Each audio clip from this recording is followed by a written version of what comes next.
Salam, hər vaxtınız xeyir olsun, hörmətli tamaşaçılar. Can Güdən efirdədə bu dəfə də sizi maraqlandıran mövzulardan birinə toxunacağıq. Bilirsiniz ki, hər zaman tibb sahəsindəki yeniliklərdən bəhs edirik, eyni zamanda sizdən gələn sualları cavablandırmağa çalışacağıq. Ümumiyyətlə, bütün xəstəliklərlə mübarizədə ən vacib məqamlardan biri həm də xəstəliyə qarşı özümüzü güclü hiss etməyimizdir. Yalnız bu halda bütün sağlamlıq problemlərimizlə qarşı-qarşıya qalarkən qalib gəlmək şansımız var. Yəni buna görə də psixoloji sağlamlığımız yerində olmalıdır. Bu səbəbdən də dəyərli mütəxəssislərimizlə bu dəfəki proqramımızı davam edəcəyik. Qonaqlarımızı sizə təqdim etmək istəyirəm. Klinik psixoloq Nigar Novruzlu və psixiatr Leyla Abdullayeva, xoş gəlmisiniz. Xoş gördük. Əvvəlcə sizə çox sağ olun deyirəm ki, bizə zaman ayırdınız. Çünki bilirik ki, həkimlərin hər zaman belə proqramların çəkilişi zamanları olmaya bilir.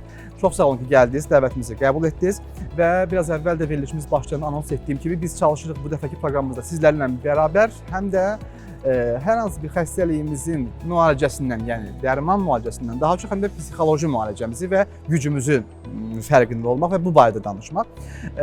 Sizə növbəti sualım olacaq, amma ilk sizlə istəyirəm doktor başlayaq. Çünki nədən? Deyək ki, bura bir tibb müəssisəsidir və tibb müəssisəsinə hər zaman biz tibbi bir problemimiz olanda gəlirik. Və artıq bir xəstəliyimizin fərqində olduğumuz an artıq istər-istəməz bizdə bir gərginlik yaranır. Bir belə deyək də artıq qeyri-iradi bir şəkildə stresə artıq girməyə başlayırıq və narahatlıqlarımız başlayır. Bu zaman, yəni ilkin addımdır. Deyək ki, bu istər bilmirik, yəni çox ağır bir xəstəlik mi olacaq? Sadəcə kiçik bir dərmanla mı keçəcək? Yəni istənilən halda bu psixoloji gərginlik bizdə yaranmış olur. İnsanların istər imtahan öncəsi, istər bu kimi xəbərlər alanda biz hazırlıq məqsədi ilə bu anlarda nə edə bilərik? Salamlayıram mən də hər birinizi, tamaşaçıları. Ümumiyyətlə, bu vəziyyət, belə deyim də sizə, qaçınılmaz bir vəziyyətdir. Yəni, biz insanıqsa və cəmiyyətdə yaşayırıqsa, insan övladı sosial bir varlıqdırsa, hər gün yeni xəbərlər, yeni stresslə, həyatının müəyyən mərhələlərində fərqliliklərlə qarşılaşırsa, ruhunun da ona müəyyən bir cavabı olması lazımdır. Yəni, bu qaçınılmaz olan bir şeydir. Və ruhun da cavabı, necə ki, vücudun cavabı müxtəlif təzahürlər olan reaksiyalarla gedirsə, ruhun da cavabı müxtəlif duyğusal əlamətlərdir. Yəni, kəskin xəbər eşidən, fərq etməz, bu xoş bir xəbər də ola bilər. Bu çox negativ, yəni onun həyatında mənfi bir iz buraxan xəbər də ola bilər. Yəni, hər kəskin bir xəbər eşidən bir insanın kəskin reaksiya verilməsi qaçınılmazdır. Yəni, demək istədiyim budur ki, kəskin reaksiya verən insan çox zəifdir, heç reaksiya verməyən insan çox güclüdür, ayrımını edə bilmərik biz. Yəni, biz öncədən bilə bilmərik ki, çox fiziki cəhətdən çox güclüdür, sağlamdır, amma o hər hansı bir hadisə qarşısında necə bir ruh tepkisi, reaksiyası göstərəcək, biz onu öncədən bilə bilmərik. Ona görə də burada demək istədiyim odur ki, insanlar başlarına gələn hər hansı bir ani hadisədən reaksiyalarını göstərməkdən qorxmasınlar. Təbii ki, bu özünə zərər vermək qədər olan bir reaksiya deyil. Və ya təsir altında qalmaq qədər. Bəli, və yaxud da ki, uzun sürə təsiri altında qalıb tamamilə çökkün vəziyyətə düşmək deyil. Təbii ki, onlar artıq uc nöqtələrdir. Amma reaksiya göstərmək çox normal olan bir şeydir. Məsələn, necə ki, biz xəstələnəndə adi ən bəsit qripdə necə qızdırmamız qalxır və yaxud da ki, hər hansı bir bakterial infeksiyada qızdırma qalxır, həssasiyyət artır, ağrı olur. Bu da onun kimi bir şeydir. Yəni, ruhun da özünə məxsus bir cavab reaksiyası vardır və bu cavab reaksiyasını göstərməkdən çəkinməyək. Yəni, dolayısıyla həm də demək istəyirsiniz ki, normalda insan psixologiyasına xas olan bir xüsusiyyətdir və bu sizə qeyri-adi və ya normal bir hal kimi gəlməsin. Sadəcə olaraq, əgər biz hansısa eşitdiyimiz xəbərin deyək ki, günlərlə, bəlkə həftələrlə təsirindən çıxa bilmirsə, artıq burada müəyyən bir sıxıntının olduğunu araşdırmaq lazım. Çox doğru vurğuladınız. Müəyyən məsələn, bir hadisədən 7 gün, 10 gün, 14 gün artıq bunun təsiri uzun sürə davam edir. Günlük həyat fəaliyyətinə, aktivliyə, insanlar ilə olan münasibətlərə əngəl olursa, o zaman artıq bizim müdaxilə etməmizdə fayda var. Aydındır. Çox sağ olun doktor, ətraflı məlumat üçün. Nigar doktor, sizlə davam etmək istəyərdim. Bilirik ki, ümumiyyətlə klinik psixoloq adı gələndə bəzən hətta hələ də bu anlayış bizim üçün tam aydın deyil. Bu və ya bənzər məsələlərdə bir klinik psixoloqun müdaxiləsi nə zaman başlayır bir xəstəyə? Bu əslində fərdi bir şəkildə yanaşırıq. Yəni xəstəliklərin də xəstəyə görə bir dəyişkənliyi vardır. Yəni bir pasiyent gəldiyi zaman Əslində bir ara bir anlayış vardı ki, ilk öncə psixiatr görüb sonra klinik psixoloqa yönləndirməlidir. Amma indi bəzən çox hallarda olur ki, klinik psixoloq da psixiatra xəstə yönləndirə bilir. Yəni xəstəliyin biz ilk öncə şiddətlilik səviyyəsinə baxırıq. Əgər psixoterapiyaya uyğundursa, yəni adekvat bir şəkildə dialoqa açıqdırsa, açıq bir düşüncə tərzi varsa, bir yerlərdə fərqindəlik yenə varsa, deyəlim ki, həqiqətən də ortalıqda problem var. Bu problemin var olduğuna belə deyim, fərqindədirsə, biz o zaman psixoterapiyaya başlaya bilirik. Yəni bu zaman klinik psixoloq işin içinə müdaxilə edə bilir.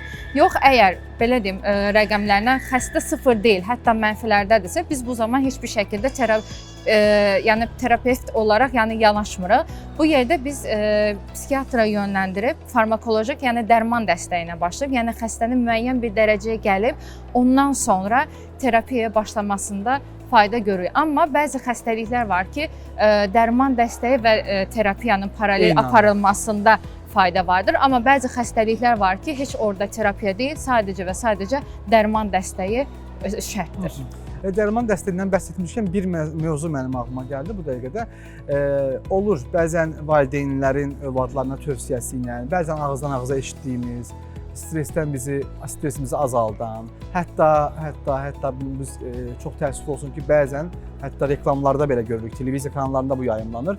Müxtəlif preparatların reklamlarını görürük, stresiniz azalsın, imtahan həyəcanından qurtulun. Bu anonsları eşidirik bəzən. Yəni bir şəxsin, deyək ki, hansısa tamamilə təsadüfən deyirəm, bir imtahana hazırlaşır, bir evlilik həyatına qədəm qoyacaq, ölkə dəyişdirəcək və s. durumlarda yaranmış. Onun adını bilimsel olaraq tam doğru deməsəm belə, girdiyi emosional psixoloji vəziyyətdən qurtulması üçün bir həkim mütəxəssis rəyi olmadan alınan preparatlar, qəbul olunan dərmanlar nəyə vəsilə ola bilər? Qəşəng sualdır. Təşəkkür edirəm Səmir bəy. Ümumiyyətlə, az öncə də dediyim kimi, bizim reaksiyalarımızı görməzdən gəlməməmiz lazımdır. Nə də yəni belə deyim də kütləşdirməməmiz lazımdır. Yəni var olan reaksiyaları olduğu kimi də yaşamamız əslində bir nevi onu dəyər verməmiz, ona diqqət etməmiz, onun var olduğunu göstərməmiz anlamına gəlir. Təbii ki, məsələn, ölkə dəyişdirən və yaxud da ki, bir gəncin həyatında ən önəmli mərhələlərdən birisidir. Məsələn, qəbul imtahanına girmək, yaxud da ilərləyən zamanlarda magistr imtahanına girmək. Yəni, bunlar həqiqətən də bunun həyatında olması gərəkən və vacib addımlardan birisidir. Bir insan həyatında vacib bir mərhələ varsa, onun üçün belə deyim, həyəcanlanması yetərə qədər normal bir şeydir. Bu həyəcanlanma nədir? Yəni dəyişikliyə qarşı vücudun verdiyi, zehnin verdiyi cavab reaksiyasıdır. Və həqiqətən də buna yönəlik olaraq bir səfərbər olmaq lazımdır. Bütün həm zehni, həm vücudun qabiliyyətlərinin hamısını hazır ola gətirmək lazımdır və tətbiq etmək lazımdır, istifadə etmək lazımdır. Yox, əgər bu, belə deyim, funksional səviyyədən afunksiyanal səviyyəyə gəlirsə, yəni lazımlı dəyərdən lazımsız dəyərə gəlirsə və artıq tam tərsi iş görməkdənsə iş görməməyə gətirib çıxarırsa, bəli, o zaman müdaxiləyə ehtiyac var. Amma və lakin, bunu da vurğulamaq istəyirəm, burada məqsədyönlü şəkildə ya pasient deməyəcəm burada, yəni kimin başına gəlibsə o insan, müraciət edən insanın ya çox gözəl maarifləndirməyə ehtiyacı var. Yəni bizim maarifləndirməyə ehtiyacımız var qarşımızda duran insanı ki, bu çox normal bir şeydir. Bu həyəcan yetəri qədər adekvat bir həyəcandır. Sən həyatında bir mərhələdən digər mərhələyə keçirsən, yəni meyvənin yetişməsində, nə bilim, barama qurdunun kəpənəyə çevrilməsində belə bu yəni olası dəyişikliklərin özü belə təbii prosesdir, bəli. Yəni burada bu cür reaksiya göstərmək yetəri qədər adekvatdır. Bəli, əgər ki, narahatçılıq o səviyyədədirsə, artıq sən işlərinə odaqlana bilmirsən, o zaman müdaxilə etməkdə fayda var. Amma doktor nəzarətindən kənarda müdaxilə kütləşmələrə, yuxululuğa, Tam tersi, hani bu el arasında geçen bir misalımız var. Qaş düzəldən yerdə gözü Göz vurub çıxarma. çıxartmağa da səbəb olur. Məsələn, o qədər apteklərdə mən bura farmakoloq deməyəcəm, aptekçi deyəcəm. Çünki gəlin səmimi danışaq ki, ümumiyyətlə yəni dərmanlardan xəbəri olmayan o qədər aptekdə işləyənlər var ki və onların məsləhəti ilə çox yanlış, çox gərəksiz dərman preparatları təklif edilir və o da tam tərsi prosesin daha da ağırlaşmasına, daha da xronikləşməsinə gətirib çıxarır. Ona görə də mütləq şəkildə, yəni məsələ doktora başvurmaqda o demək deyil ki, mütləq şəkildə bir dərman müalicəsi başlayaq. Bəzən bir maarifləndirmə belə, hadisə ilə bağlı məlumat vermə belə şikayətlərin azalmağına səbəb ola bilir. Aydın doktor, çox sağ olun. Mən istəyəcəm bu biraz əvvəl ümumi olaraq pasiyent və ya müraciət edən şəxslər dediyimiz qismi bir qədər daha konkretləşdirək. Bu gün Liverpool Modern Hospital Psixiatriya Mərkəzinə deyək, sizlərə və sizlərə müraciət edən kontingent adətən daha çox hansı problemlərlə gələn insanlardır və onları biz necə siniflərə bölə bilərik? Yəni bu şəxslər daha çox gənc tələbələrdir məsələn və yaxud daha çox ailə münasibətlərində ziddiyyətlər yaşamış insanlardılar. Yəni günümüzün 21-ci əsrin 2025-ci ilində psixoloq və ya psixiatra kimlər gəlmək ehtiyacı duyur bu gün? Bugünkü gündə ən çox psixoloqa və psixoterapiyaya müraciət edən şəxslərin əslində yaş ortalaması biraz daha gənc yaşa xitab etməkdədir. Bu hardasa 25 yaşın üstü 30'lu yaşlara qədər gedir. Bunun əslində bir səbəbi var. 40 yaş üstü və ya bəlli bir yaşın üstündə Loro dildə desək, xarab düşüncələri dəyişdirmək biraz daha çətin olur. Yəni bu yerdə bizə müraciət edən şəxs bizə artıq dirənc göstərməyə başlayır. Amma gənclər bunun biraz daha fərqindəliyində olduqlarına görə və bir yerdə bunun da fərqindədirlər ki, mənim artıq həyati keyfiyyətim aşağı düşməyə başlayır. Mən artıq bəzi yerlərdə deyəlim ki, davranmamam gərəkən şəkildə davranıram və ya düşünməməm gərəkən şeyləri düşünürəm, hansı ki, bunun da anormal olduğunun fərqindəyəm və buna görə də müraciət edirlər. Amma bəlli bir yaşın üstündə olan insanlar biraz da bəlkə də maariflənməkdən də qaynaqlanmış ola bilər. Bundan bir xəbər olduqlarına görə, eyni zamanda yaşın da verdiyi o necə deyirlər, təcrübəyə bağlı olaraqdan bunu daha normalizə etdiklərinə görə çox da müraciət etməzlər. Daha çox əslində həmin yaş kateqoriyaya, yəni bizdən çox psixiatra müraciət edərlər də, yəni məsələni, problemi dərmanla həll etmək üçün. Və eyni zamanda terapiyaya buna mən hər dəfə vurğulayıram. Təəssüflər olsun ki, sosial şəbəkələr bugünkü gündə terapiyanı biraz daha rahatladıcı, bizim daha deyəlim ki, duyğularımızı sakinləşdirən bir prosedur olaraq görürlər. Amma oysa ki, psixoterapiya belə bir şey deyildir. Yəni psixoterapiyaya müraciət edən şəxsin özünün belə buna tolerə etməsi lazımdır. Çünki biz indiyənə qədər deyəlim ki, müraciət edən şəxsin 25 yaşı varsa, biz o 25 illik qabığı qırıb yeni bir kimlik ortaya çıxardırıq ki, o qabıqlar qırıldığı zaman da təbii ki, acı verə bilər, bizim canımız yana bilər. Ona görə də yəni burada gənclər buna daha çox tolerə edə biləcək vəziyyətdə olurlar, nəinki biraz daha yaşlı təbəqə. Aydın. Və sosial media kəlməsini işlətdiniz. Əslində bizim də işimiz sosial mediadır. Çünki biz bütün platformalarda vətəndaşlara müraciət edən şəxslərik həm də. Günümüzdə sosial media aktivdirmi? Bəli, aktivdir. Hətta bugünkü gündə bir qədər bizim işimizi asanlaşdıran tərəfləri də var. Biz İstədiyimiz sualı bir həkimə oradan verə bilirik, bəzən onu bizə də cavablandıra bilir. Yəni bu mənada işimizə kifayət qədər dəstək göstərir. Amma həm də yan təsirlərini, yəni tam tərsini, neqativ təsirlərini də eyni tərəzinin gözünə qoymaq lazımdır deyə düşünürəm.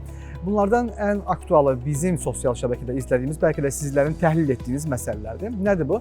Biz vətəndaş olaraq həkim olmayanlar sosial şəbəkələrdə, xüsusən də tamaşaçılarımız da mən əminəm ki, bu mövzuya bağlı məlumatlıdırlar. Dəfələrlə bu görüntülər bizə də qarşımıza çıxıb hər birimizin psixoloji seanslar adlandırılan bizim tibbi olaraq məlumatımız olmayan prosedurlar. Nələrdir bunlar?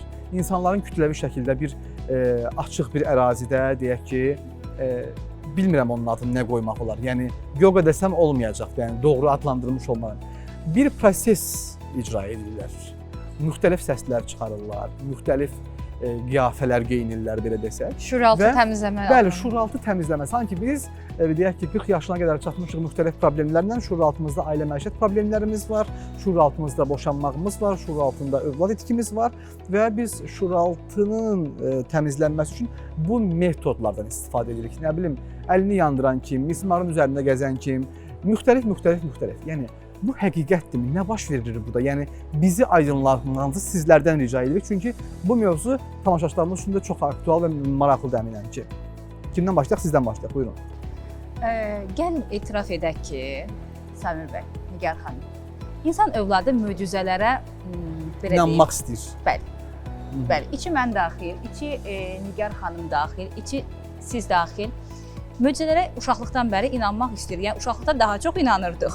İndi isə möcüzələrin olmadığını bilirik, amma yenə də keşke olsa. Və yaxud uşaqlığımıza qayıtmaq istəyirik, həm də inandığımız zamanı yaşamaq onu demək istəyirəm. Bəli, yəni burada yetkin insanın, demək istədiyim budur. Yəni yetkin insanı inandırmaq çətin olduğu üçün və yaxud da ki, yetkin insana fərqindəlik qazandırmaq daha rahat olduğu üçün əfsus ki, yəni bilmirəm, bu cümləmdən bəlkə inciyərlər, bəlkə bilmirəm, yəni xoş səslənməz, amma həqiqətən də ruhsal cəhətdən tam inkişaf etməmiş. Təbii ki, mən hani duyğu psixoloji cəhətdən deyirəm. Və yaxud da daha belə deyim. Yəni dolayısıyla belə deyək də baş vermiş hadisələri analiz etmək qabiliyyətinin yüksək olmayan insanlar çox demək istəyirsiniz ki, yəni onlar belə deyək də normalda olur, ətrafımızda da bizim var. Yəni dediyimiz şeyə ilk inananlar olur, bir də araşdıranlar, soranlar olur. Çox gözəl. Sormayanlardan bəhs edirik. Yəni analiz etmə qabiliyyəti olan insanı aldatmaq həqiqətən də çətindir. Amma möcüzələrə inanmaq istəyən, həll yoluna daha rahat çatmaq istəyən insanları və yaxud da ki, vədlər, çünki orada vədlər o qədər cəlbedici, o qədər rəngarəng, o qədər həssas, insanların həssas nöqtəsindən vurulan vədlər olur ki, yəni onları inandırmaq daha rahatdır. Yəni bunlara açıq olan insanları inandırmaq daha rahatdır. Düşünün, yəni bu qədər toplumda kimin problemi yoxdur ki? Hər kəsin övlad ilə bağlı problemi, xəstəlik ilə bağlı problemi, məişət ilə bağlı problemi. Yəni bunlardan məsələyə girərək insanları cəlb etmək çox daha rahat bir şeydir. Nəinki insanın kimlik olaraq, ruhsal olaraq özünü formalaşdırması, müəyyən bir səviyyəyə çatması, yəni bilim yolu ilə insanlara çatmaq daha çətin və daha mürəkkəb olduğu üçün sadə insanlar bu yolu daha yaxın, daha qısa yol hesab etdikləri üçün bu yola başvururlar. Amma əfsus ki, bu birazcıq loru dildə deyəcəm, uşaq başı aldatmağa bənzəyir. Yəni 3 seansda bilməm bu problemin həlli, yaxud da 2 seansda sizi düzəltmək, yaxud da ki, bilinçaltı təmizliyini bu şəkildə etmək, yəni həqiqətən də bilimə zid, etiyə zid, nə bilim, təhsilə zid, hər şeyə zid olan bir şeydir. Yəni mənə görə, bunu açıq söyləyəcəm, bu tamamilə maddi dəstək, maddi kommersial məqsədi duyan bir mənalı olaraq bilimin xaricində bilim tərəfindən isbat edilməyən bütün terapiya yöntəmlər, hətta buna terapiya belə demərəm, bütün rahatlatma yöntəmləri kommersiya məqsədi güdən vasitələrdir. Dolayısıyla deyək ki, bir mismarın üzərində gəzib bir meşədə qışqırmaq bizi rahatlatmazmı deyirsiniz sizdən? İlk öncə bu suala görə təşəkkür edirəm. Mən burada rahatlatmaz, bu belə deyim də müvəqqəti bir həll yoludur. Burada əslində çox maraqlı iki məqam ortaya çıxır. Birinci, şuuraltı təmizlənmə sözündən başlamaq lazımdır ki, bir insanın çox düz məntiq şuurunun təmizlənməsi üçün şuurunu itirməsi lazımdır. Çünki biz şuurumuzu təmizləyə bilmərik. Belə bir yöntəm yoxdur. İkincisi, biz əgər ikinci patolojik bir burada əslində bir situasiya ortalığa çıxır ki, mən əgər bugünkü gündə şuuraltımı təmizləmək istəyirəmsə, dolayısıyla mən özümdən qaçmaq istəyirəm deməkdir. Çünki mən edən, məni bugünkü deyəlim ki, nigar edən, mənim şuur altında olan düşüncələrdir, hətta travmalardır. Əslində biz travmaları neqativ olaraq belə deyim adlandırmışıq, amma əslində o travmaları düzgün bir şəkildə işləyib, yəni dezavantajı avantaja çevirmək bizim əlimizdədir. Demək ki, şuur altımızı təmizləməyə müraciət ediriksə, buradan avtomatik belə bir nəticə çıxır ki, mən özümdən qaçıram. Bu bir patolojik məsələ. İkinci bir digər məsələ nədir?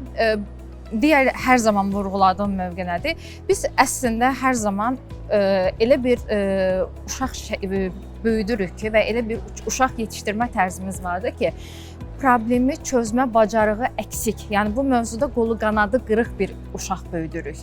Yəni çox şablon bir tablolarla böyüdürük də, yəni uşaqlar bilmir ki, bir problemi necə həll etmək lazımdır. Dolayısıyla yetişkin yaşına gəldiyi zaman da 25, 35, 45 o bacarıq hələ də formalaşmamış olur. Bu kimi terapiyalarda, dırnaqarası terapiyalarda problemin kökü mənə deyil, mənim örnək verirəm valideynimə, bilməm kimə, bilməm hansısa genetik ulu babam, nənəmə işte o günahı atmaq deyəlim ki, o kılıfından çıxıb, yenə də cəhdi, yenə də orada mən necə özümü təmizə çıxaraqdan orada bir müvəqqəti bir rahatlatma yaşayıram ki, problem yenə də görürsünüzmü, məndə deyil, mənim ətrafımdadır. Oysa ki, yenə də bu problem çözmək deyil. Problem çözmək deyil, çünki problem çözmək orada həmin zaman, yəni günahkar tapmaq deyil. Günahkar tapmaq işin ən asan hissəsidir. Önəmli olan onu icraata keçirməkdir ki, yəni adı üstündə bunların heç birisi də işə yaramaz. Eyni zamanda bunu icra edən insanlar çox maraqlıdır ki, yəni özlərini şəffafcı adlandırırlar. Yəni bu mən sosial şəbəkəmdə də vurğulamışdım. Bunun özü də bir şəxsiyyət pozğunluğunun bir növüdür. Biz buna yəni örnək olaraq jizotipal yəni deyirik ki, yəni mistik güclərə olduğuna inanır. Yəni bunun özü belə sorğulanması gerəkən bir şeydir əslində. Əslində bilirsiniz bu siz daha yaxşı təbii ki bilirsiniz bunu. Mənim də düşüncəmcə bu belədir ki, insan var olduğu sosial mühitdə inanmağa meyillidir. Yəni hər birimiz bir şeylərə inanmaq istəyirik. Bizim üzümüzə gülən şəxsə inanmaq istəyirik. Bizə xoş söz deyən şəxsin bizi sevdiyinə inanmaq istəyirik. Bizi ailəmizin qoruduğuna inanmaq istəyirik. Övladımızın bizi sevgisi ilə yanaşdığına inanmaq istəyirik. Yəni inanmaq istəyi o qədər içərimizdə bir insan psixologiyasında yüksək pillədədir ki, artıq biz bir şəkildə qurtulmağımıza inanmaq istədiyimiz üçün oradayıq əslində. Ən asan şəkildə. Birilərinin bizi bir xilas eləyəcəyinə inandığımız üçün. Yəni o inanma desəm buna, ümid mi desəm, yəni psixologiyada bu fərqli terminlər ola bilər. Amma yəni ümidlənirik, çıxış yolunu orada görürük və inanmaq istəyinin güclü olur. Əslində bəlkə də bəzən bunu dəfələrlə eşidirik ki, insan özü-özünün həm də bir psixoloqu olmalıdır. Çünki özü-özü düşüncələrlə üz-üzə qalmalıdır. Artıq nə zaman sizlərə gələrik, o zaman ki, artıq özümüzlə baş edə bilmədiyimiz anda təbii ki, bir əlavə bir dəstəyə, bir nəfərin bir analiz etməsinə, təhlil etməsinə ehtiyacımız yaranmış olduğu anı. Bu danışdığımız məsələsi nəyə gedir? Mən özümlə baş-başa qalmaq istəmirəm, özümdən qaçıram. Əslində biz həll yolu nədir? Normal iki insan arasında belə bu belədir, üz-üzə oturub danışmaq. Biz özümüzlə üz-üzə oturub danışmaq istəmiriksə bir güzgü örnəyində artıq həllin də var oluşundan mənə elə gəlir ki, söhbət gedə bilməz. Çox əslində yaxşı oldu sizlərin bu mövzuya toxunmağınız, çünki hamımız bu videoları görürük və bunun yeni bir texnologiya olduğunu düşünürük də, belə desək.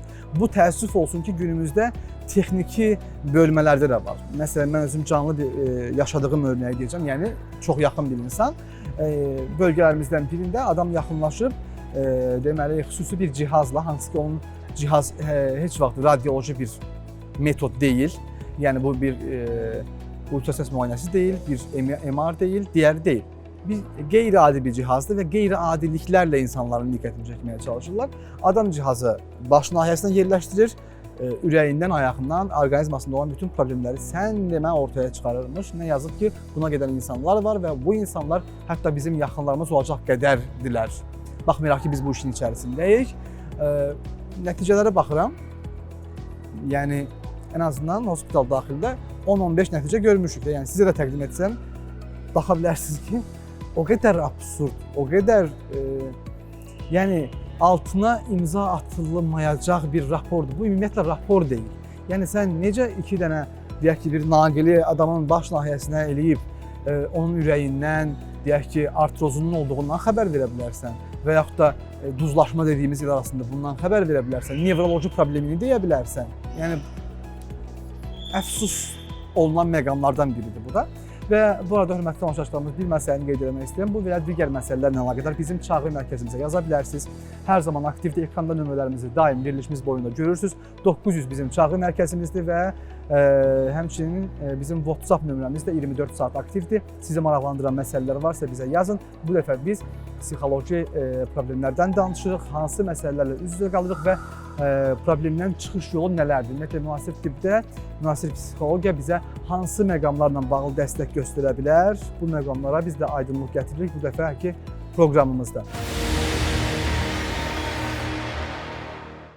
Davam edirik hörmətli tamaşaçılarımız. Can Güdən öz axarında davam edir və bir anonsu sizin diqqətinizə çatdırmaq istəyirəm. Elə mövzumuzda bu dəfə psixologiya istiqamətində olduğu üçün qeyd edim ki, 24 may tarixində Lisbon Day Hospitalda aramızda qalmasın seminarı keçiriləcək.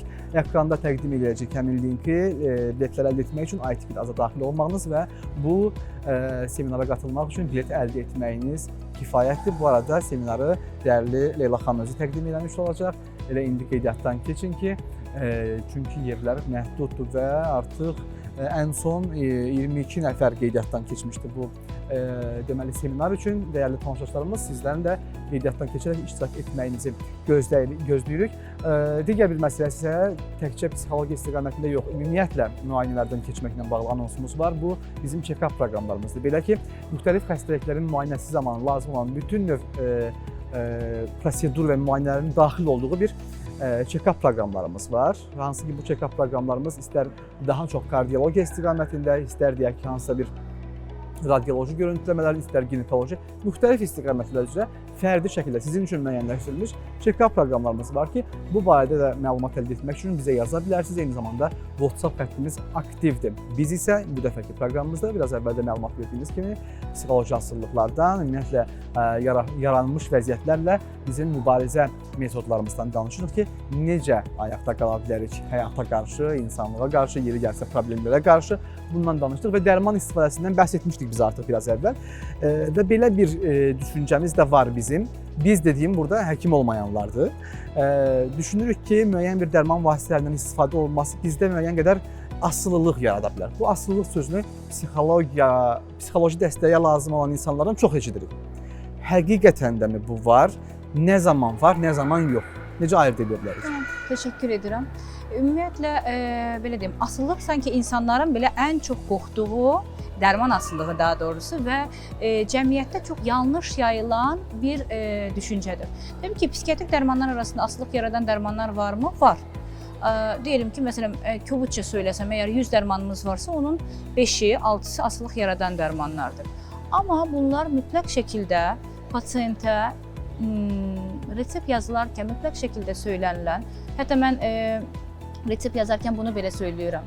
Baxın, əgər burada 3 imza yoxdursa və yaxud da ki 3 dənə möhür yoxdursa, bu dərman asıllıq yaratmaz. Çünki asıllıq yaradan dərmanlar, deyim ki, bu artıq son dönəmlərdə səhiyyənin inkişafı ilə və bu sistemləşmə ilə əldə edilən nəticələrdir, nailiyyətlərdir.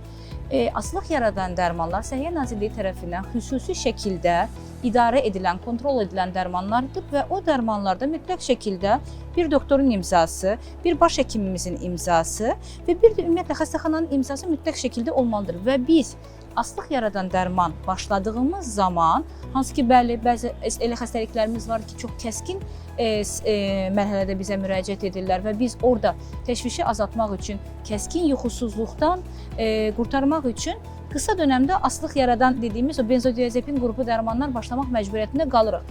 Amma bu zaman xəstəni mütləq şəkildə məlumatlandırırıq ki, bax, bu dərman asıllıq yaradan dərmandır. Ona görə də bu dərmanı 2 həftə, maksimum 3 həftədən çox istifadə edə bilmərik. Amma bunu psixiatriyanın bütün dərmanlarına şamil etmək olmaz. Digər dərmanlar isə kesinliklə, yəni qətiyyən asıllıq yaratmazlar. Çünki bunlar normal ağ resept şəklində yazılır və bir dənə də həkim imzası ilə yazılırlar. Psixiatrik şikayətlər necə ki tədricən yaranır, onun faydası da, sağalması da tədricən getdiyi üçün ona görə də biz xəstəyə ilk görüşmədə mütləq şəkildə maarifləndirici görüşmə mütləq şəkildə edirik ki, bu dərmanı xəstəlikdən xəstəliyə təbii ki fərq var. Mən ortalama deyəcəm, ən azından 4-6 ay istifadə etmən lazımdır. Mən 1 ay dərmanı istifadə edim, yaxşılaşdım, ondan sonra dərmanı kəsim. Təbii ki xəstəlik geriyə qayıdacaq. Dolayısıyla təbii ki dərmana ehtiyacın olacaq yenidən və yanlış şəkildə aha bu dərman məndə asılıq yaradıb. Ona görə mən dərmanı yenidən istifadə etmək məcburiyyətində qaldım. Ona görə elə xəstəliklər var ki biz 2 il dərman müalicəsi istifadə etmək məcburiyyətindəyik.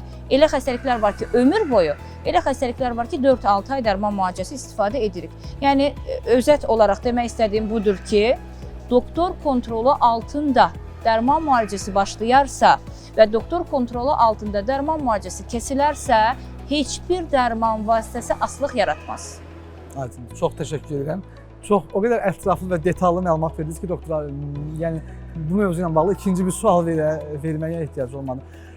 Bəs deyək ki, birimiz, yəni bir pasiyent eyni sizin dediyiniz şəkildə bütün preparatları doktorun, yəni həkimin tövsiyəsi və təbii ki rəyi ilə aldı, istifadə etdi və s. Amma ola bilir ki, mən əminəm ki var belə xəstələr, sizdə də var doktor, eyni anda bir neçə problemi olan bir xəstə ola bilir. Yəni ola bilsin ki o bunu bir problem kimi qiymətləndirsin. Ola bilər ki o bunu adlandıra bilməsin fərqli-fərqli. Amma eyni anda bir neçə deyək ki pozuntunu yaşaya bilən xəstələr olur. Bu zaman hansı yolu müəyyənləşdirmək lazımdır?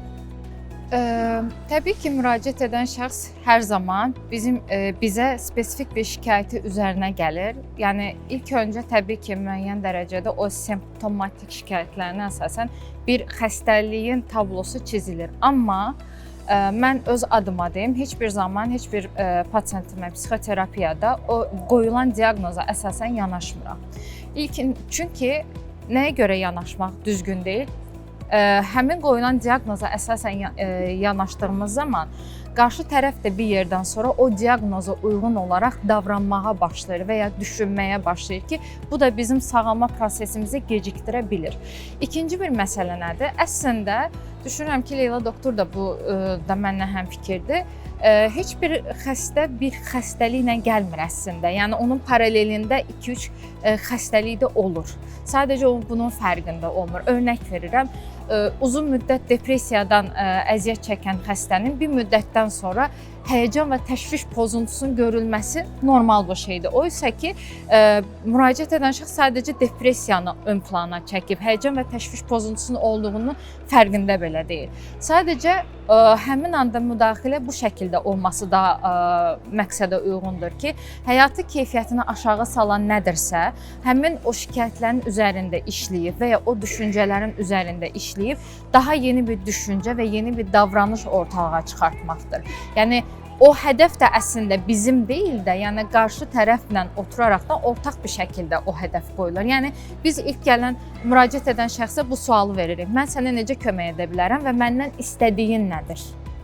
Məsələn, çox bir hallarda olur ki, biz daha da çox yol qət edə bilərkən qarşı tərəf deyir ki, mənim bu şəkildə bu yetərlidir deyib orada terapiyanı kəsirik və ya daha da çox davam edirik. Bu biraz daha qarşı tərəflə qarşılıqlı dialoqlu şəkildə yürütülən bir prosesdir.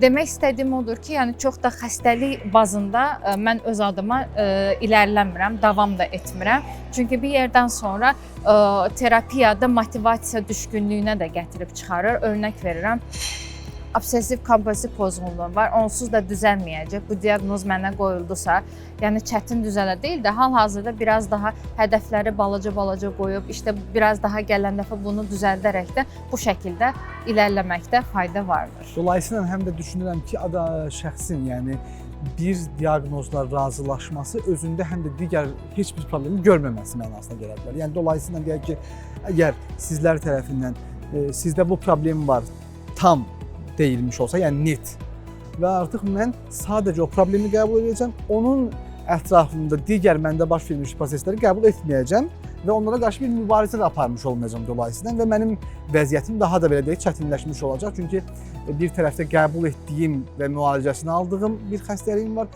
digər tərəfdə fərqində olmadan və qəbul etmədiyim və mənə daha çox təsir eləyən əslində problemlərim var. Əslində sizin dediyiniz məqam çox yaxşıdır, çünki bir anlıq özümü də, yəni həmin şəxsin və ya digərlərinin yerinə qoyaraq fikirləşir ki, insan ki, bəli, fərqində, yəni olduğunu etiraf etmək dolayısıyla fərqində olmaq onun özü həm də yardımçıdır bu kimi məsələlərdə. Bu gün ən çox aktual məsələlərdən biri, çox təəssüf olsun ki, biz də izləyirik, siz də izləyirsiniz, sosial proqramların sayının nə qədər olduğunu bilirik. Sayı az olsa belə səsi böyükdür, səsi çoxdur. Bu bizim qısa videolar şəklində Facebook, Instagram hesablarımızda qarşımıza çıxır. Adətən orada bir ananın övladı ilə savaşını biz izləyirik. Çox təəssüf ki, bugün biraz əvvəl danışdığımız kommersial maraqlar, bugünkü televiziya layihələrinin var olmasındakı kommersial tələblər də var ki, hansı ki, bugün hansısa bir istənilən bir X bir firma deyək, reklam materialının reytingi yüksək olan bir proqramda yayımlanmaq istəyir. Dolayısıyla proqramın reytingini yüksəldən məsələlərdə bu günümüzdə bu məişət mövzularına çevrilir. Nədəni düşünürəm mən bir aparıcı olaraq? Düşünürəm ki, nədəni odur ki, insanların özəl həyatı, şəxsi həyatı hər zaman bir-birlərinə maraqlı olduğu üçün və emosional mövzular, biz buna hətta marketinqdə neuromarketinq deyirik. Yəni, deyək ki, bilinçaltına təsir edir, yəni marketinq vizualı və yaxud görüntüsü. Yəni, artıq biz dinləyərək yox, yəni birinin dərdini dinləyərək yox, hadisəni yaşayaraq görsən önündə daha çox inanırsan və daha çox sən ona maraq göstərsən, təsir altında düşürsən. Artıq bugün çox təəssüf ki, neqativ bir hal olsa belə, bugün hardasa o proqramların deyək ki, layihə rəhbərləri, işte redaktorları, bilməm kimlər məcburiyyətdən bu hadisələrin, çünki bilirsiniz ki, proqram yayımlanırsa, canlı proqram belə yayımlanırsa, burada o redaktordan etmək mümkündür. Hətta canlı olmayan proqramlarda belə bunları biz görürük. Əslində halbuki o qism kəsilib çıxarıla bilərdi. Demək ki, dolayısıyla bilərəkdən bu yayımlanıb. Hətta və hətta mən son gündəmə toxunacağım. Xanım aparıcı efirdə işlətdiyi cümlə viral oldu və insanlar çox kəskin bir şəkildə onu qınaq atəşinə tutdular. Və daha sonra o öz açıqlamasında bildirdi ki, əslində mən bunu bu formada demək istəməmişdim. Düzdür, ola bilir bəzən ki, fərqli niyyətimiz olsa belə onu fərqli şəkildə cümləyə çevirə bilirik, tam ifadə etməyə bilirik. Bu mənada onu anlayışla qarşılamağa çalışıram, bu ayrı məsələ. Amma nəticə nə oldu? Biz, aparıcı olan şəxs 10 milyonluq xalqın qarşısında danışdığının əvvəlcə fərqində olmalıdır ki, mənim danışdığım şəxs, mənim iş yoldaşım, həmkarım deyil və danışacağım hər cümlənin məsuliyyətini mən daşıyıram. Çünki bu ayrıca bir işdir. Bu bir həvəs deyil, bu bir maraq deyil. Necə düşünürsünüz? Mənim sizin də fikriniz maraqlıdır. Və nə baş verdi? Mən övladıma atasız qız almaram cümləsi bütün ölkədə bütün xanımların, bütün qızlarımızın incitdi nəticə etibarilə. İndi oradakı xanımın nümayiş etdirdiyi cavabları sizdən analiz etməyinizi istəyirəm. Çünki cavablarda bunlar var idi. Həm də mən elə demək istəməmişdim. Hətta o mənə görə açıq deyəcəm Nigar xanım, üzrü qəbahətindən daha böyük oldu. Çünki adam efir vasitəsindən çıxıb mən 30 xanımı işlə təmin edəcəm deyərək. Amma bu elə bir vəziyyət idi ki, artıq işlə təmin etsəm belə, adına mülkəmat alsam belə, bu artıq cəmiyyətdə ciddi ikrah yaradacaq bir məsələ oldu. Bu kimi durumlarda necə addım ata bilərik ki, ümumiyyətlə bir yanlışlıq da ola bilər bunun adı. Yanlış oldu, adam səhv etdi bu cümləni, qurdu da deyə keçə bilərik. Amma nədən bu məsələ bizim əslində psixologiyamıza bu qədər təsir etdi? Mən məsələnin o tərəfindəyəm. Biz niyə bu mövzuya baxdıq? Niyə o videonu izlədik? Niyə o videodan danışdıq əslində? Öz natamamlıqlarımız mı vardı orada? Öz travmalarımız mı vardı orada? Nə idi bu məsələ? Buna biraz toxunmağınızı istəyirəm. Ümumiyyətlə, vurğulamaq istəyirəm ki, hər şeyin bir kontrolu, bir nəzarəti, bir müəyyən bir çərçivələr daxilində idarəsi olarsa, çox daha yaxşı olar. Məsələn, bu veriliş, ümumiyyətlə bu sunum, bu ifadə hansı rakursa xidmət edir?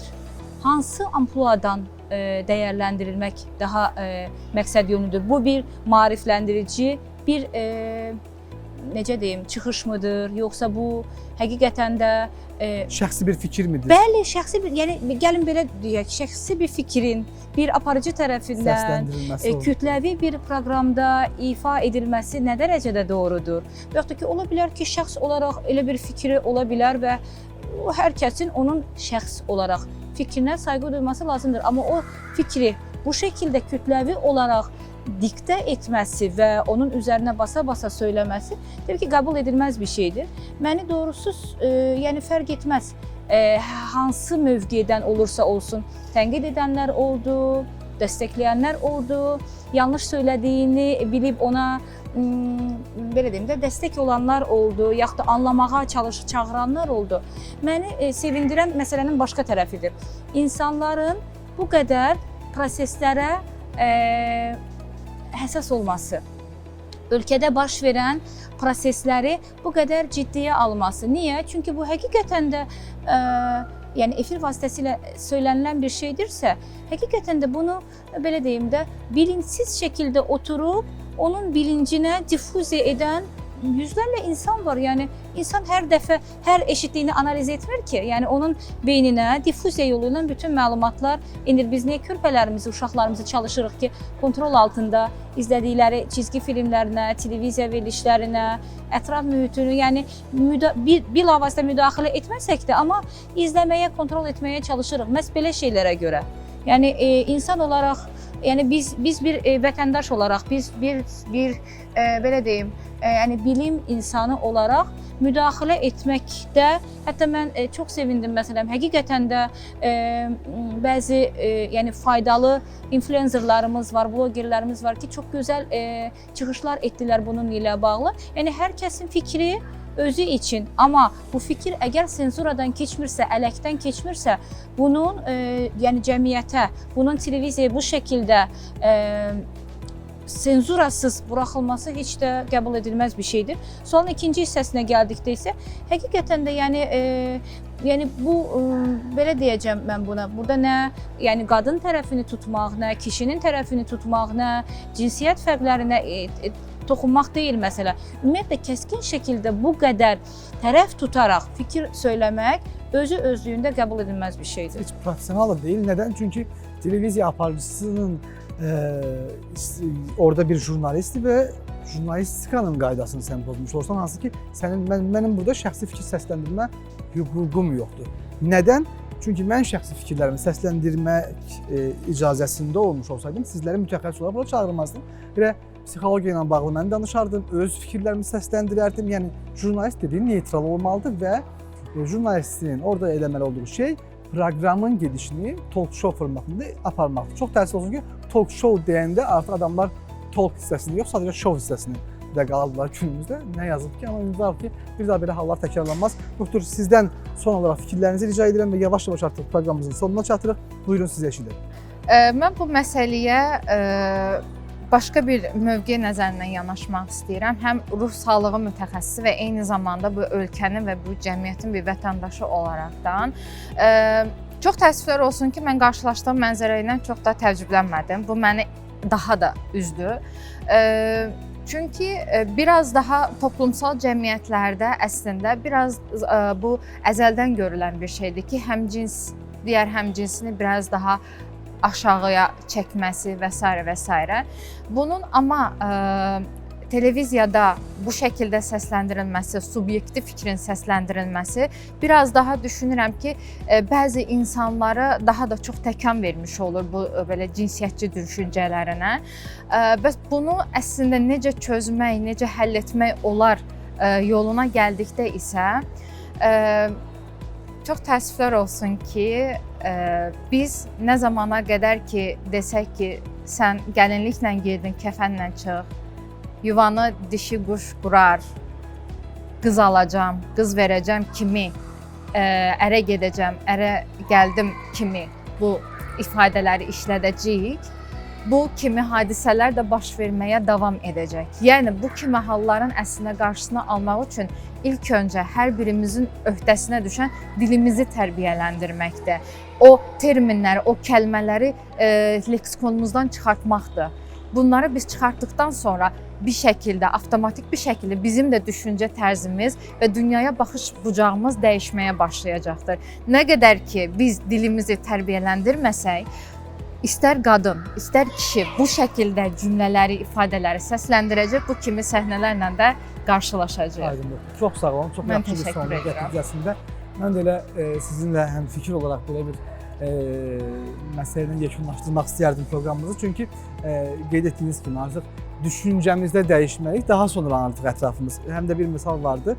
Əgər cəmiyyəti dəyişmək istəyirsə, birinci özündən başlamalısın. Dolayısıyla elə özümüzdən başlamalıyıq müəyyən bir dəyişikliklər üçün. İstər psixoloji, istər fiziki və istər digər məqamlar. Ona görə də həm sağlamlığınız üçün, həmçinin həm istər psixi, istər fiziki sağlamlığınız üçün hər zaman biz yanınızdayıq, dəyərli tamaşaçılarımız. Live Bonade Hospital 24 saat sizin xidmətinizdədir.